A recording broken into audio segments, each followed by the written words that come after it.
नमस्कार दोस्तों, उत्कर्ष की ऑनलाइन क्लास में आपका स्वागत है। आप सबको दोस्तों वेरी गुड आफ्टरनून। आप सबको नमस्कार।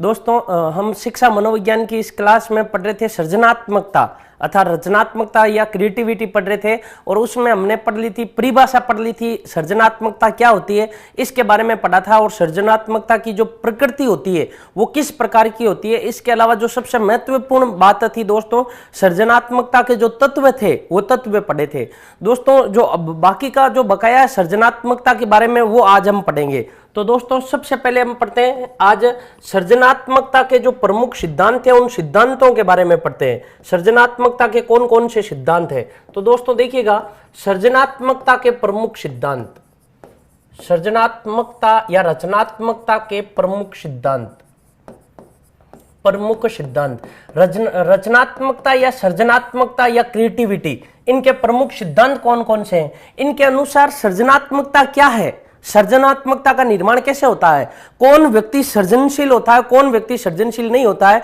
सिद्धांतों के बारे में हम ये पता करेंगे। तो देखिएगा सृजनात्मकता का दोस्तों जो सिद्धांत है, पहला सिद्धांत है, उस सिद्धांत का नाम है सृजनात्मकता का प्राचीन सिद्धांत। सृजनात्मकता का प्राचीन सिद्धांत, देखिएगा ये सिद्धांत क्या कहता है, सृजनात्मकता का प्राचीन सिद्धांत। देखिएगा इस सिद्धांत के अनुसार जो सृजनात्मकता होती है, ये सृजनात्मकता एक ईश्वर द्वारा प्रदत्त उपहार है। यानी हमारे अंदर जो भी सृजनात्मकता होती है, ये सृजनात्मकता ईश्वर की देन है, ये सिद्धांत ये कहता है। इस सिद्धांत की जो मान्यता थी दोस्तों, मान्यता वर्तमान में नहीं है, प्राचीन काल में इस सिद्धांत की मान्यता थी। सृजनात्मकता का सबसे प्राचीन सिद्धांत है ये। प्राचीन काल में या पहले लोग ऐसे मानते थे कि जो व्यक्ति सृजनशील होते हैं, जो व्यक्ति जिन व्यक्तियों में सृजनात्मकता होती है या रचनात्मकता होती है, वो ईश्वर द्वारा प्रदत्त उनको एक उपहार है, ईश्वरीय देन है। ईश्वर की मेहरबानी जिस पर ज्यादा होती है वो व्यक्ति उतना ही कौन होता है, सृजनशील होता है, सृजनात्मक होता है। लेकिन ये सिद्धांत दोस्तों वर्तमान में मान्य नहीं है। देखिएगा सृजनात्मकता का जो दूसरा सिद्धांत है, सृजनात्मकता का वातावरण या वंशानुगत या सृजनात्मकता का जन्मजात सिद्धांत, सृजनात्मकता का जन्मजात सिद्धांत। देखिएगा ये सिद्धांत ये कहता है दोस्तों कि जो सृजनात्मकता होती है, ये सृजनात्मकता व्यक्ति के अंदर जन्मजात होती है, ये अर्जित नहीं होती है। जब बालक जन्म लेता है तो उस जन्म के साथ ही उस बालक में कुछ ऐसी योग्यताएं साथ में होती है जिससे बालक आगे जब बढ़ता है या ज्यों ज्यों बालक की उम्र बढ़ती है,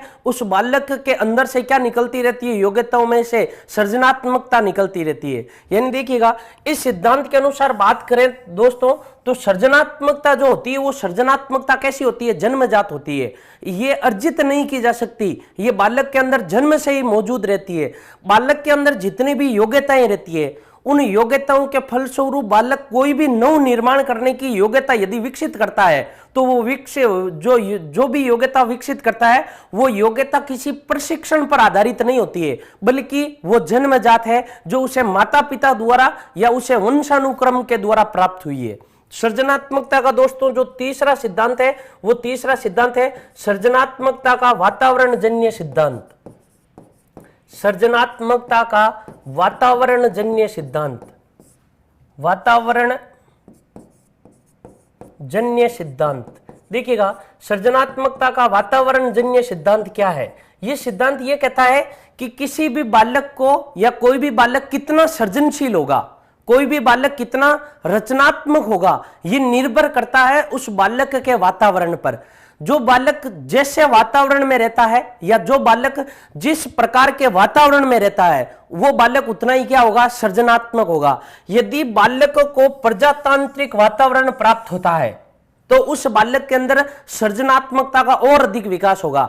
यदि उस बालक के सामने तानाशाही वातावरण है तो सृजनात्मकता का विनाश होगा, या हम यूं कह सकते हैं सृजनात्मकता का क्या होगा, नाश होगा। अब देखिएगा बालक के अंदर जो जन्मजात योग्यताएं होती है, बालक के पास में जो जन्मजात क्षमताएं होती है, बालक जिन योग्यताओं को लेकर जन्म लेता है, यदि उन योग्यताओं का अच्छे वातावरण में निष्पादन किया जाता है तो उन योग्यताओं का फलन और उन योग्यताओं का फलित और अधिक मजबूत होगा, और उसके अंदर जो भी सृजनात्मक होगी, कुछ नया करने की यदि कोई इच्छा होगी, तो उन इच्छाओं को क्या मिलेगा, बढ़ावा मिलेगा। और इसका जो विकास होता है वो विकास कहां होता है, वातावरण में होता है। तो दोस्तों ये 3 सिद्धांत है।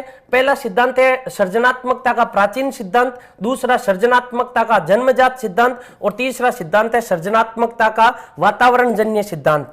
सिद्धांत नंबर दोस्तों जो 4 है सृजनात्मकता का, वो 4 सिद्धांत है प्रमस्तिष्क गोलार्ध का सिद्धांत। प्रमस्तिष्क गोलार्ध का सिद्धांत, देखिएगा ये सिद्धांत क्या कहता है, प्रमस्तिष्क गोलार्ध का सिद्धांत। दोस्तों इसमें से सीटेट में एक प्रश्न आ रखा है, देखिएगा ये सिद्धांत ये कहता है कि हमारे पास में ये जो मस्तिष्क है, इस मस्तिष्क में 2 गोलार्ध होते हैं। कितने गोलार्ध होते हैं मस्तिष्क में, हमारा ये मस्तिष्क है, इस मस्तिष्क में कुल 2 गोलार्ध होते हैं। एक गोलार्ध हो गया, जैसे देखिएगा बायां गोलार्ध, हमारे मस्तिष्क में 2 गोलार्ध होते हैं, 2 अंग होते हैं, 2 अलग अलग दिशाएं होती है मस्तिष्क की। नंबर 1 दायां गोलार्ध, बायां गोलार्ध, और नंबर 2 कौन सा हो गया, दायां गोलार्ध। दायां गोलार्ध, देखिएगा बायां गोलार्ध और दायां गोलार्ध, कितने गोलार्ध हो गए, 2 गोलार्ध। यानी हमारे मस्तिष्क में जो कुल गोलार्ध होते हैं वो कितने होते हैं, 2 हमारे मस्तिष्क में, और ये मस्तिष्क में व्यवस्थित रहते हैं। देखिएगा एक जो बायां गोलार्ध होता है दोस्तों, इस बायां गोलार्ध का संबंध तार्किक चिंतन से होता है, या तार्किकता से होता है, या तार्किक चिंतन से होता है। और जो दायां गोलार्ध होता है दोस्तों, इस दायां गोलार्ध का संबंध सृजनात्मकता से होता है। किससे होता है, सृजनात्मकता से होता है। जिन व्यक्तियों में दायां गोलार्ध अधिक विकसित होता है वो बालक उतना ही सृजनशील होगा, और जिन बालकों में बायां गोलार्ध अधिक विकसित रहता है वो बालक उतना ही क्या होगा, तार्किक होगा। तो देखिएगा सृजनात्मकता जन्म कैसे लेती है, सृजनात्मकता का विकास कैसे होता है। यदि किसी भी बालक में हम बायां गोलार्ध अधिक विकसित करें तो वो बालक कैसा होगा, तार्किक होगा। और यदि हम किसी भी बालक में दायां गोलार्ध अधिक विकसित करें तो उस बालक के अंदर वो बालक कैसा होगा, सृजनशील होगा, या हम यूं कह सकते हैं वो बालक कैसा होगा, सृजनात्मक होगा। दोस्तों यहां से जो प्रश्न आएगा वो ये आएगा कि सृजनात्मकता के संदर्भ में बायां गोलार्ध का संबंध किससे है, और सृजनात्मकता के संदर्भ में दायां गोलार्ध का संबंध किससे है, सीधा सीधा प्रश्न आएगा। तो देखिएगा ये जो प्रश्न है दोस्तों, ये जो सिद्धांत है, इस सिद्धांत का नाम क्या है, प्रमस्तिष्क गोलार्ध का सिद्धांत। देखिएगा सिद्धांत नंबर दोस्तों 4 देखिए, 5 देखिएगा। सिद्धांत नंबर दोस्तों जो 5 है वो है स्व अभिप्रेरणा का सिद्धांत, या स्व प्रेरणा का सिद्धांत। देखिएगा स्व प्रेरणा का जो सिद्धांत है दोस्तों, ये सिद्धांत ये कहता है कि देखिएगा प्रेरणा, ये शब्द क्या है, प्रेरणा अर्थात अभिप्रेरणा, और स्व प्रेरणा यानी अपने आप, स्वयं अभिप्रेरणा।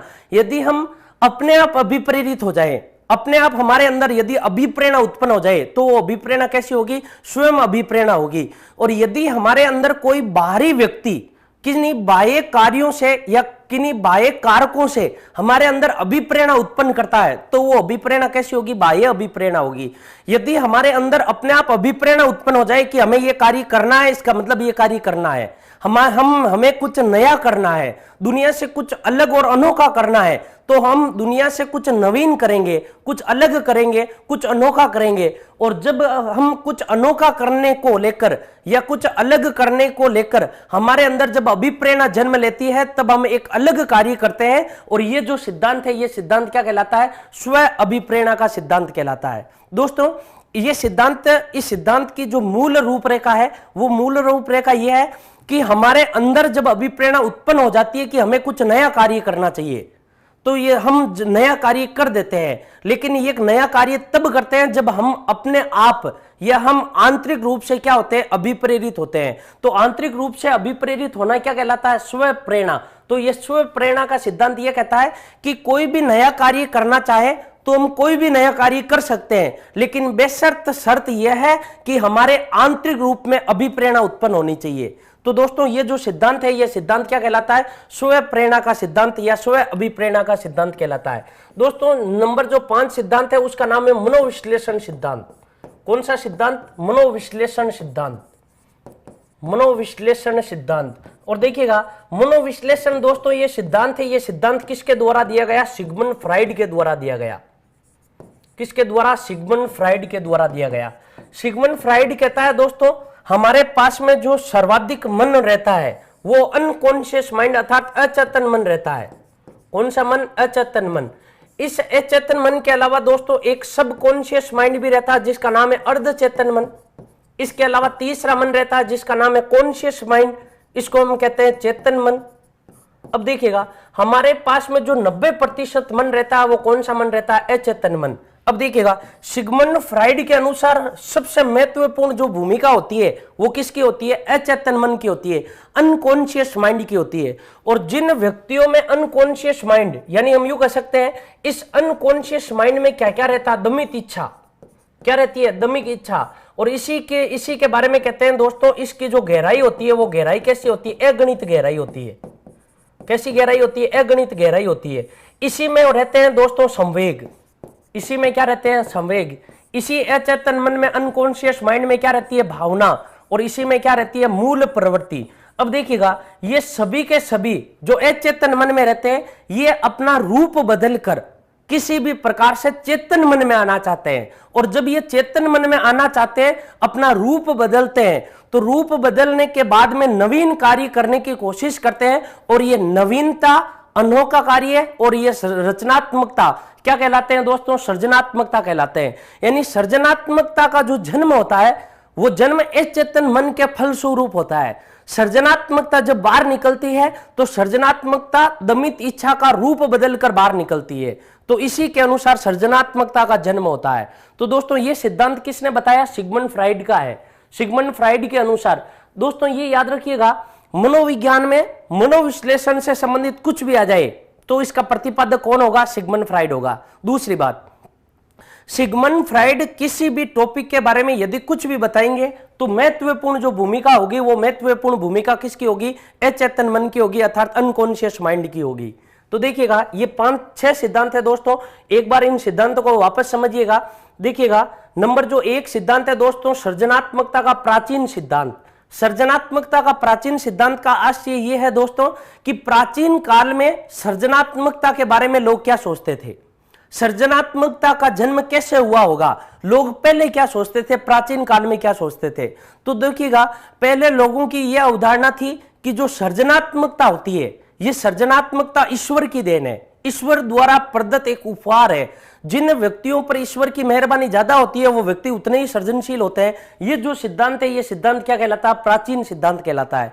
जो सृजनात्मकता का जन्मजात सिद्धांत है दोस्तों, वो जन्मजात सिद्धांत ये कहता है कि बालक जो कुछ भी बनता है, बालक के अंदर से जो कुछ भी नवीनता बाहर निकल कर आती है, इसमें प्रशिक्षण की कोई भूमिका नहीं है। उसको जो भी प्राप्त हुआ वो प्राप्त कहां से हुआ है? अपने माता पिता से या वंशानुक्रम से या जन्मजात प्राप्त हुआ है। यह जन्मजात सिद्धांत कहलाता है। अब देखिएगा नंबर 3 सृजनात्मकता का वातावरणजन्य सिद्धांत। यह सिद्धांत यह कहता है कि जिस बालक को जितना प्रजातांत्रिक वातावरण मिलेगा, जिस बालक को जितना लोकतांत्रिक वातावरण मिलेगा, उसके अंदर सृजनात्मकता का उतना ही क्या होगा? विकास होगा। अर्थात उचित वातावरण के द्वारा उचित सृजनात्मकता का विकास होगा और अनुचित वातावरण मिलने पर सृजनात्मकता का क्या होगा? पतन होगा, अर्थात हम यूं कह सकते हैं नाश होगा। अब देखिएगा सृजनात्मकता का जो अगला सिद्धांत है दोस्तों, प्रेम मस्तिष्क गोलार्ध का सिद्धांत। जिन बालकों में, यानी देखिएगा हमारे पास में 2 गोलार्ध रहते हैं मस्तिष्क में, दायां गोलार्ध और नंबर 2 बायां गोलार्ध। जिन व्यक्तियों में बायां गोलार्ध अधिक विकसित रहता है वे बालक तार्किक बनते हैं, और जिन बालकों में दायां गोलार्ध अधिक विकसित रहता है वे बालक कैसे होते हैं? सृजनशील होते हैं या सृजनात्मक होते हैं। तो सृजनात्मकता का अर्थ यह है दोस्तों कि यदि बायां गोलार्ध अधिक विकसित होगा, बायां गोलार्ध, तो वे तार्किक होंगे, और यदि दायां गोलार्ध अधिक विकसित है इसका मतलब वो कैसे होंगे? सृजनशील होंगे। जो बालक सृजनशील होते हैं उनमें दायां गोलार्ध अधिक विकसित रहता है। देखिएगा नेक्स्ट सिद्धांत देखिएगा दोस्तों, सृजनात्मकता का स्व अभिप्रेरणा का सिद्धांत या स्वयं प्रेरणा का सिद्धांत। जो बालक अपने आप ही अभिप्रेरित हो जाते हैं वो बालक इस दुनिया में कुछ अलग, कुछ नवीन, कुछ अनोखा कार्य करते हैं और उनके अंदर से निकल करके आती है सृजनात्मकता बाहर आती है। जो मनोविश्लेषणवाद सिद्धांत है वो सिद्धांत ये कहता है कि अचेतन मन की सृजनात्मकता में महत्वपूर्ण भूमिका होती है। अचेतन मन में जो दमित इच्छा होती है वो दमित इच्छा जब रूप बदलकर बाहर आती है तो कुछ नया कार्य करती है, और वो नया कार्य क्या कहलाता है? सृजनशीलता या रचनात्मकता कहलाता है। तो देखिएगा दोस्तों ये सृजनात्मकता के प्रमुख क्या थे? सिद्धांत थे। अब देखिएगा दोस्तों, जो सृजनशील बालक होते हैं, कौन से बालक? सृजनशील जो बालक होते हैं, उन बालकों की क्या पहचान है? हम यूं लिख सकते हैं, सृजनशील बालकों की पहचान या सृजनशील बालकों की विशेषताएं। सृजनशील बालकों की विशेषताएं, देखिएगा, जो सृजनशील बालक होते हैं, जो रचनात्मक बालक होते हैं, जो क्रिएटिविटी बालक होते हैं, उनकी क्या विशेषताएं रहती है, उन विशेषताओं के बारे में हम पढ़ते हैं। दोस्तों, जो सृजनशील बालक होते हैं, वो सृजनशील बालकों की जो पहली पहचान है, वो पहली पहचान ये है कि ये आत्म विरोधी होते हैं। यानी हम लिख सकते हैं, यह बालक आत्म विरोधी होते हैं। यह बालक आत्म विरोधी होते हैं। यह बालक कैसे होते हैं? आत्म विरोधी होते हैं। आत्म विरोधी का अर्थ क्या होता है दोस्तों? आत्म विरोधी का अर्थ यह है कि ये बालक बाहर से तो हंसमुख होते हैं, लेकिन अंदर से गुमसुम होते हैं। ये अपने आप का विरोध करते हैं। कोई भी कार्य किया तो वो कोई भी कार्य की वो आलोचना करेंगे, तो अपने आप की आलोचना करेंगे कि इस कार्य को आप और बेहतर कर सकते थे, इस कार्य को आप बहुत अच्छा कर सकते थे। अपनी विशेषताओं की आलोचना स्वयं करते हैं। अपने अंदर क्या विशेषताएं हैं, क्या कमियां हैं, उनका विश्लेषण स्वयं करते हैं, और ये अपने आप का क्या करते हैं? विरोध करते हैं। अर्थात हम यूं कह सकते हैं, ये जो बालक होते हैं आत्म विरोधी। आत्म विरोधी का अर्थ इससे लगा सकते हैं कि ये बाहर से तो क्या होते हैं? हंसमुख होते हैं, और ये अंदर से क्या होते हैं? गुमसुम होते हैं। देखिएगा, बाहर से ये हंसमुख दिखेंगे आपको, हंसमुख, और अंदर से आपको कैसे मिलेंगे? गुमसुम, गुमसुम मिलेंगे। अर्थात हम यूं कह सकते हैं, जो ऐसे बालक होते हैं, उन बालकों को क्या कहा जाता है? आत्म विरोधी। अपने कार्य का विरोध करते हैं, अपने कार्यों का स्वयं विरोध करते हैं। अपने कार्यों का जो स्वयं विरोध करते हैं, स्वयं विरोध करते हैं, उनको हम क्या कहते हैं? आत्म विरोधी कहते हैं। और इस कार्य के बारे में जो भी विरोध करते हैं, वो कैसे विरोध करते हैं? सकारात्मक विरोध करते हैं। देखिएगा, सृजनशील बालकों की दोस्तों जो दूसरी विशेषता है, हम लिख सकते हैं, ये कल्पनाशील होते हैं। यह अधिक कल्पनाशील होते हैं। यह अधिक कल्पनाशील होते हैं। कल्पनाशील, यह हम इनको यूं भी कह सकते हैं, दिवास्वप्न होते हैं। अब देखिएगा, दिवास्वप्न का अर्थ होता है दोस्तों डे ड्रीम्स। जो दिन में सपने देखते हैं, खुली आंखों से जो सपने देखते हैं, उनको हम क्या कहते हैं? डे ड्रीम्स कहते हैं। कल्पनाशील का अर्थ ये होता है दोस्तों, ये अधिक सामान्य बच्चों से अधिक कल्पना करते हैं। ये कल्पना के संसार में खोए हुए रहते हैं। ये खुली आंखों से अधिक सपने देखते हैं, और ये जो भी सपने देखते हैं दोस्तों, इनकी शर्त है, ये सपने सकारात्मकता पर आधारित होते हैं। देखिएगा, इनके जो भी कल्पना तरंग होता है, जो भी दिवा स्वप्न होते हैं, ये दिवा स्वप्न सकारात्मक होते हैं, उचित दिशा में होते हैं। इनको कोई भी कार्य करना होता है, तो उस कार्य की जब ये योजना बनाते हैं, तो उस पूरी की पूरी योजना, परियोजना, हम यूं कह सकते हैं, उस पूरे के पूरे प्रोजेक्ट का ये पहले पूरा एक कल्पना का संसार बनाते हैं, और किसी भी कार्य को किस प्रकार से करना है, उसकी उचित प्रकार से जो रूपरेखा बनाते हैं, वो रूपरेखा कल्पनाओं के द्वारा बनाते हैं। इसलिए ये अधिक सपने देखते हैं। ये इनकी दूसरी विशेषता है दोस्तों। जो इनकी तीसरी विशेषता है, वो ये है कि ये अधिक दृढ़ निश्चयी होते हैं। नंबर 3,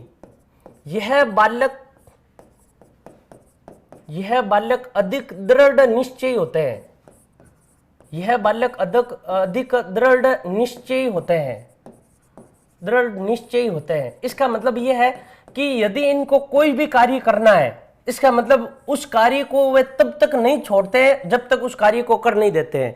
यदि एक बार इन्होंने निर्णय ले लिया कि इसका मतलब इस प्रश्न को सोल्व करना है, इसका मतलब इस प्रश्न को सोल्व करना है, इतने अपने कार्य के प्रति दृढ़ निश्चित रहेंगे कि सामने यदि कोई भी समस्या आ गई तो उस समस्याओं से कभी नहीं घबराएंगे। उस समस्या का सामना करते हुए ये क्या करते हैं? हम यूं कह सकते हैं, उस समस्या का क्या करते हैं? निदान करते हैं, उस समस्या का उपचार करते हैं। इतने दृढ़ निश्चयी होते हैं। अब देखिएगा, नंबर 4, यह बालक संवेदनशील होते हैं। यह बालक संवेदनशील होते हैं। संवेदनशील होते हैं। देखिएगा, बहुत अच्छी विशेषता है दोस्तों।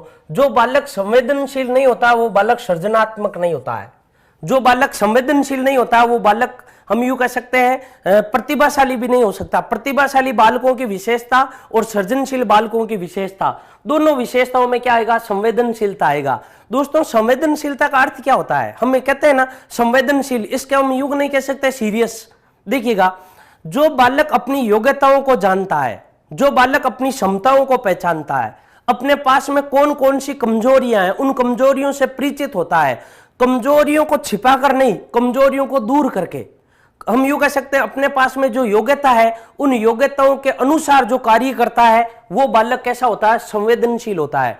कोई भी बालक, यदि आपने भी कोई भी एग्जाम दिया है, किसी भी बालक ने कोई भी एग्जाम दिया है, मान लीजिए उस बालक ने वो एग्जाम पास नहीं कर पाया, वो बालक उस एग्जाम में फेल हो गया, लेकिन अब वो फेल क्यों हो गया, इसके पीछे क्या कारण थे, क्या कमियां थी, यदि इन सब के पीछे पता नहीं करता है, या हम यूं कह सकते हैं इन सब कारणों को वह नहीं ढूंढता है, इसका मतलब वो बालक अपनी कमजोरियों से, अपनी योग्यताओं से परिचित नहीं है।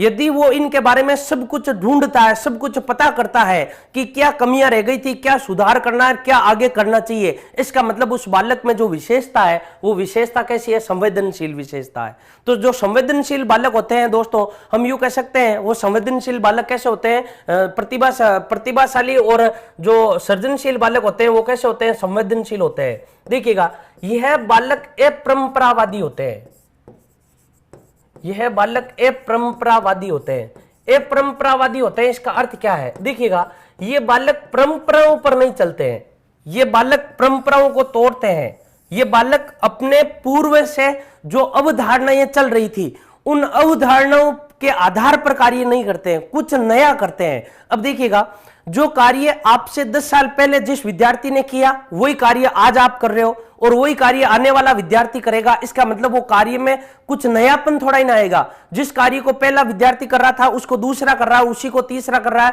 उसी को चौथा करेगा, उसी को पांचवा करेगा, इसका मतलब उस कार्य में समानता है, उस कार्य में कुछ नयापन नहीं है, उस कार्य में कुछ अनोखा नहीं है, अलग नहीं है। और अलग करने के लिए दोस्तों अपरंपरागत मार्ग अपनाना पड़ता है, यानी ये कोई भी कार्य करेंगे तो कैसे करेंगे, बिल्कुल अलग ढंग से करेंगे, वैसे करेंगे जैसे किसी ने नहीं किया हो। इस कारण कहते हैं कि ये जो बालक होते हैं, ये बालक कैसे होते हैं, अपरंपरावादी बालक होते हैं।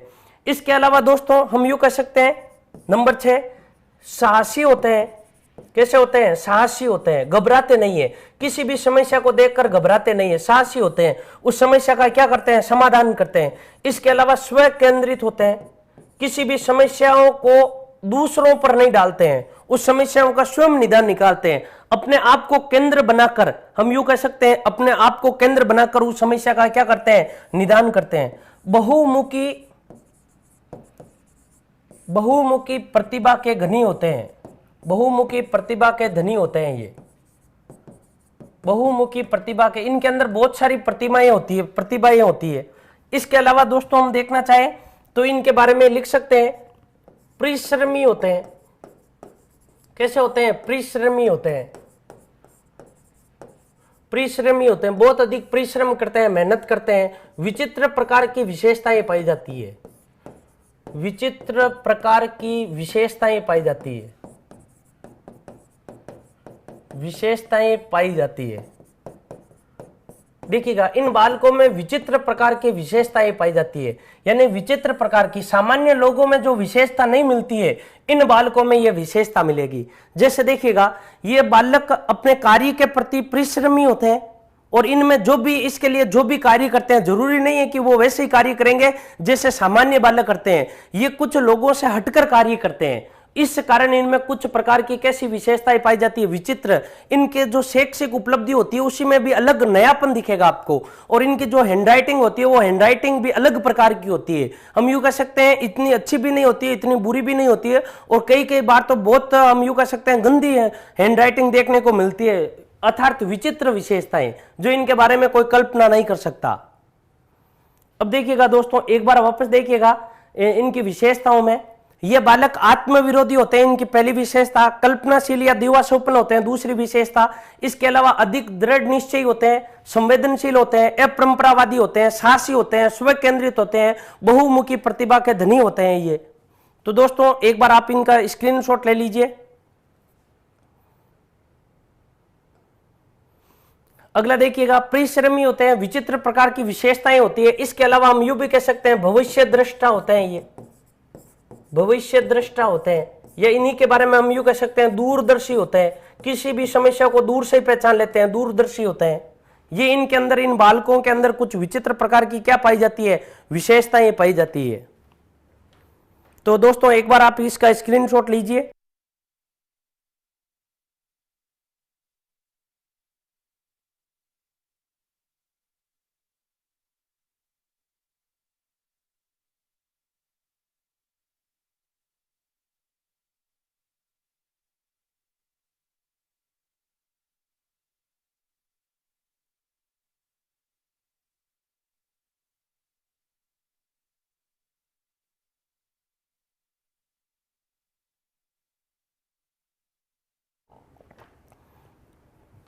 अब देखिएगा दोस्तों, सृजनात्मकता के बारे में है दोस्तों, सृजनात्मकता के विभिन्न परीक्षण, सृजनात्मकता के जो विभिन्न परीक्षण है उनके बारे में पढ़ते हैं।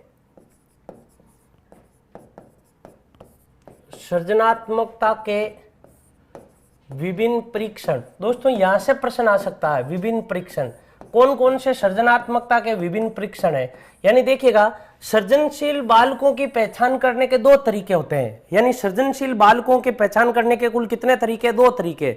जो पहला तरीका होता है, हम यूं कह सकते हैं, पहला तरीका दोस्तों अवलोकन के द्वारा, दूसरा जो तरीका होता है वो किसके द्वारा, प्रशिक्षण के द्वारा। अब देखिएगा, जो सृजनात्मकता का दोस्तों जो पहला परीक्षण है, हम यूं कह सकते हैं कि जो पहला परीक्षण है वो पहला परीक्षण गिलफोर्ड ने तैयार किया था। किसने तैयार किया, गिलफोर्ड ने। और इस परीक्षण का जो दोस्तों नाम है वो नाम है GMCTGS।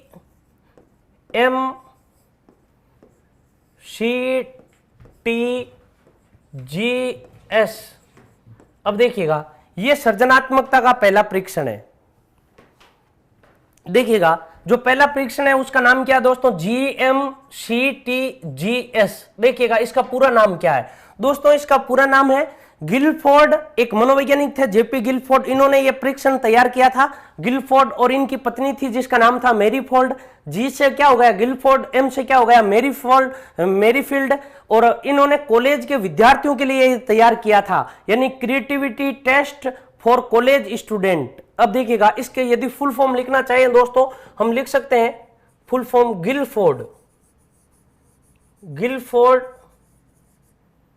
Guilford and Merrifield,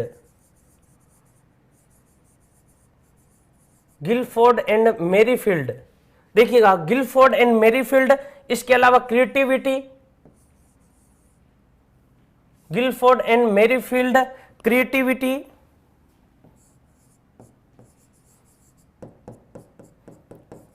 creativity test for college student, for college students. अब देखिएगा, हम इसका हिंदी में बनाना चाहे तो ये बना सकते हैं दोस्तों, गिलफोर्ड एंड मैरीफील्ड का कॉलेज के विद्यार्थियों के लिए सृजनात्मकता का परीक्षण। देखिएगा, ये इसका शॉर्ट नेम है, पूरा नाम क्या होगा, गिलफोर्ड। देखिएगा, गिलफोर्ड से हो गया जी, मैरीफील्ड इनकी पत्नी थी, creativity test for college students. अब देखिएगा, हम यूं लिख सकते हैं, गिलफोर्ड एंड मैरीफील्ड का कॉलेज के विद्यार्थियों के लिए सृजनात्मकता का परीक्षण। देखिएगा, एक परीक्षण तो ये उपयोगी है दोस्तों। इस प्रशिक्षण की उपयोगी बातें क्या है, हम यूं लिख सकते हैं, इसका हिंदी में लिखना चाहिए तो दोस्तों, गिलफोर्ड और मैरीफील्ड का, गिलफोर्ड एवं मैरीफील्ड का महाविद्यालय के विद्यार्थियों के लिए सृजनात्मक परीक्षण।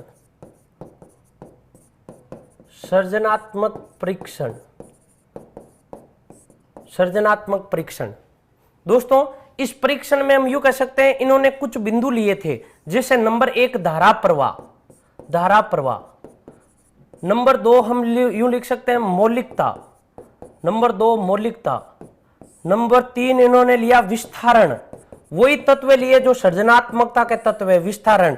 और नंबर 4 पुनः परिभाषीकरण, पुनः परिभाषीकरण।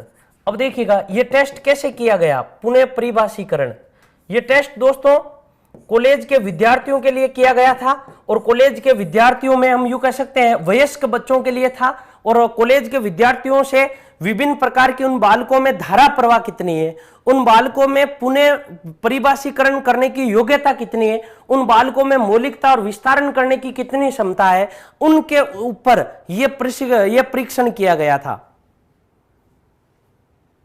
अब देखिएगा जिन ये कॉलेज में गए थे और कॉलेज में जाकर विद्यार्थियों में ये देखते थे, कोई भी एक शब्द देते थे और उस शब्द से के ऊपर उनसे पूछते थे आप इस शब्द के बारे में क्या बोल सकते हो, कितना कुछ बोल सकते हो, आपको इस शब्द के बारे में कितनी क्या जानकारी है। ये पता किससे चलता, धारा प्रवाह से पता चलता। जिन बालकों में धारा प्रवाह अधिक होती थी, हम यूं कह सकते हैं वो बालक उतने ही क्या होते थे, सृजनशील होते थे। तो देखिएगा नंबर 1 टेस्ट ये रहा दोस्तों, आप इसका स्क्रीनशॉट ले लीजिए। अब देखिएगा नंबर जो दोस्तों 2 टेस्ट था, नंबर 1 हो गया, नंबर 2 टेस्ट नंबर 2 देखिएगा। तो एक मनोवैज्ञानिक था दोस्तों जिसका नाम था टोरेंस। नाम क्या था, टोरेंस। टोरेंस ने एक टेस्ट दिया जिसका नाम रखा TTCT। अब देखिएगा TTCT, इसका अर्थ क्या होगा, Torrance test of creativity thinking. अब देखिएगा इसका फुल फॉर्म लिखना चाहिए दोस्तों। टोरेंस मनोवैज्ञानिक है दोस्तों,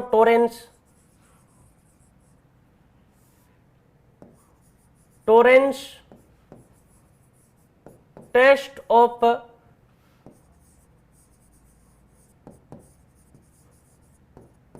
क्रिएटिविटी थिंकिंग, क्रिएटिविटी थिंकिंग।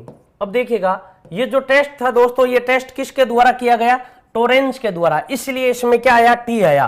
देखिएगा टोरेंस, टी का मतलब हो गया टेस्ट और सी का मतलब होता हो गया क्रिएटिविटी और थिंकिंग यानी T, TTCT, Torrance test creativity thinking या Torrance test of creativity thinking. देखिएगा बहुत सारे विद्यार्थी बोल रहे हैं हिंदी में इसका नाम लिखिएगा। देखिएगा हिंदी में इसका नाम होगा तो ये होगा दोस्तों टोरेंस का सृजनात्मक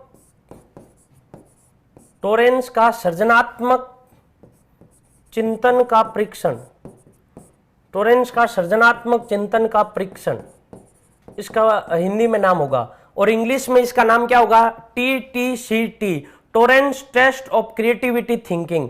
इस टेस्ट के बारे में दोस्तों 2 बातें याद रखिएगा आप। ये जो टेस्ट था, ये टेस्ट अशाब्दिक भी था और शाब्दिक भी था, अशाब्दिक भी था और शाब्दिक भी था।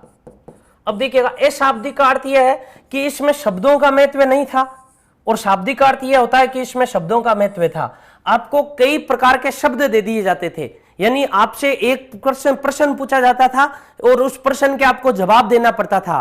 प्रश्न इस प्रकार का होता कि बताओ यदि मनुष्य के पैर होते या यदि मनुष्य के पैर नहीं होते और मनुष्य के पैर की जगह यदि मनुष्य के पंख होते तो बताओ क्या होता। तो आपसे इस प्रकार सवाल जो पूछे जाते वो शब्दों पर पूछे जाते। आपको कोई भी एक चित्र दे दिया जाता और ये पूछा जाता इस चित्र के अनेक चित्र कितने बनाए जा सकते हैं, और वो बालक उतना ही अधिक बनाता था जितना उस बालक के अंदर क्या होती थी, सृजनशीलता होती थी। तो देखिएगा इसमें बारे में आपको 3 बातें याद रखनी। एक तो इसका फुल फॉर्म, दूसरा ये टेस्ट किसके द्वारा तैयार किया गया, टोरेंस के द्वारा तैयार किया गया। ये शाब्दिक भी था और अशाब्दिक भी था।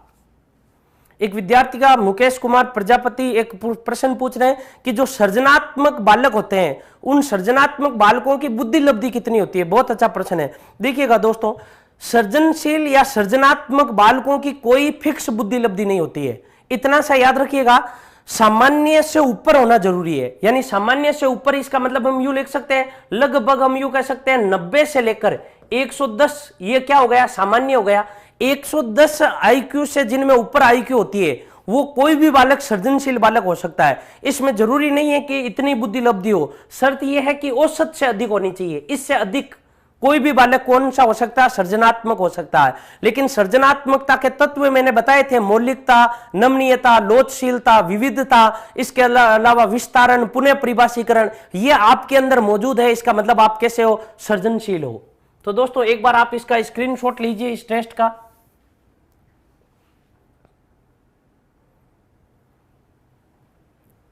देखिएगा, इसके अलावा दोस्तों दो परीक्षण और है। एक का नाम है, एक परीक्षण है जिसका नाम है पीसीटी। पीसीटी, अब देखिएगा ये दोस्तों भारतीय परीक्षण है। इसका जो फुल फॉर्म होगी वो होगी पासी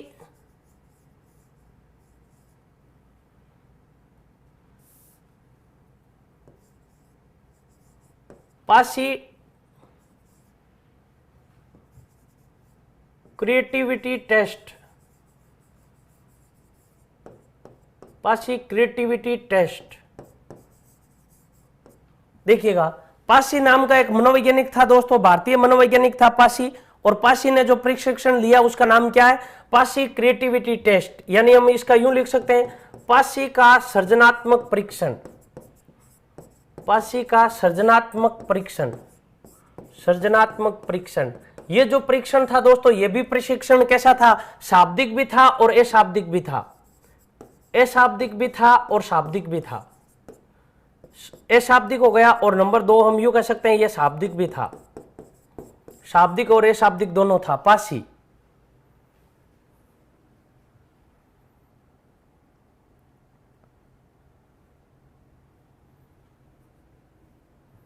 अब देखिएगा, इसके अलावा दोस्तों एक और टेस्ट है, कुल 4 टेस्ट है।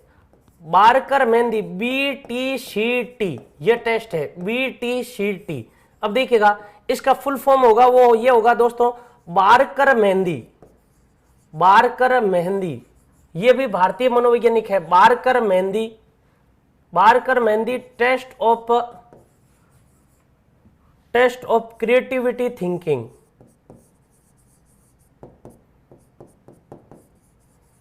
Creativity thinking. अब देखिएगा, इसका जो हिंदी में नाम होगा वो ये होगा दोस्तों, बारकर मेहंदी का, बारकर मेहंदी का सृजनात्मक चिंतन का परीक्षण।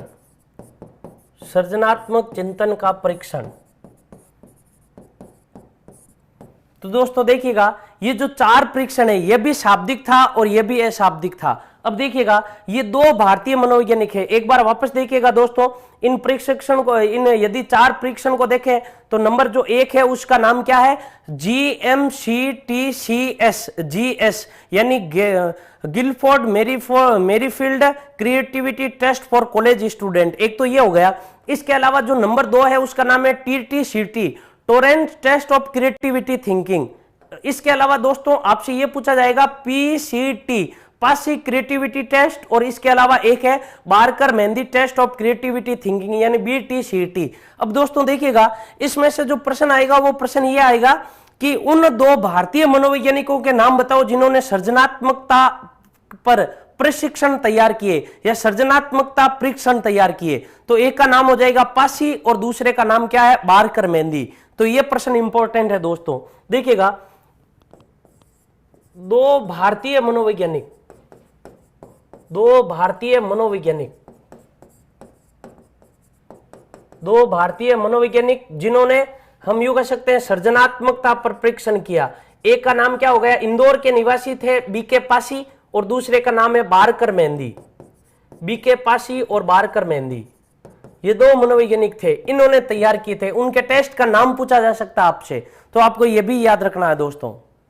तो दोस्तों इसी के साथ में ये हमारा जो टॉपिक था सृजनात्मकता, ये सृजनात्मकता टॉपिक समाप्त हो गया है। यदि इसमें आपको कोई भी पूछना है, किसी भी प्रकार का कोई डाउट हो, यदि कोई समझ में नहीं आया तो कमेंट में आप जरूर डालिएगा दोस्तों, मैं वापस आपको समझाऊंगा। और इसके अलावा दोस्तों हमारी जो सेकंड ग्रेड की 8वीं यूनिट है, उस 8वीं यूनिट के बारे में हम कल से चर्चा करेंगे।